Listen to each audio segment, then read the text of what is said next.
Have you ever felt overwhelmed by a large number of different and contradictory versions of the same story? Then maybe you have been a victim of a disinformation tactic called flooding. Keep watching to learn more about this kind of manipulation and why it's dangerous.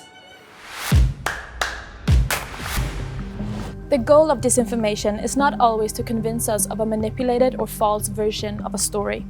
Sometimes what the people behind disinformation want is to sow confusion and doubt.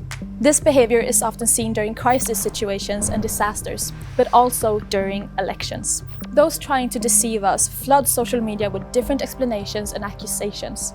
They often use artificial bots or trolls to spam as many channels as possible with a large amount of messages. They do this to control online conversations and drown out voices and views that are inconvenient to them. The different stories often contradict each other, even from the same source. This is a sign that the real goal is not to convince us of one particular story, but to confuse us. When the Malaysian Airlines flight was shot down over eastern Ukraine in July 2014, it was quickly followed by numerous different claims about what happened.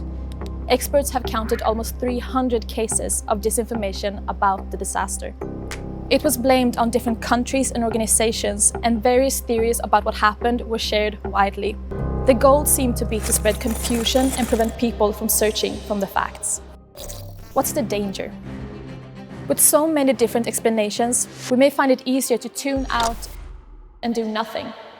Our expert explains why it's dangerous. In the longer term, this tactic can have a destructive effect on society if people start questioning the existence of objective facts, or if they stop believing that it is possible to establish a fact-based reality.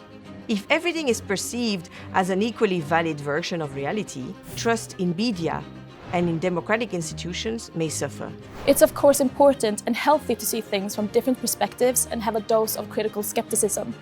But if people start questioning things that are backed by facts, the people behind the manipulation have reached their goal of spreading confusion, apathy, and distrust. What can you do? Be careful when it comes to major crisis situations and disasters. If you see many different or contradictory versions of the same story, somebody may be trying to manipulate you. Not to convince you, but to confuse you. Check high-quality and fact-checked sources. Help them spread their message. Prioritize quality over speed. Remember that it takes time to do research and check the facts. Being first with the story isn't always a sign of quality. Resist falling into the trap of apathy and inaction. Don't stop believing that there are real facts out there.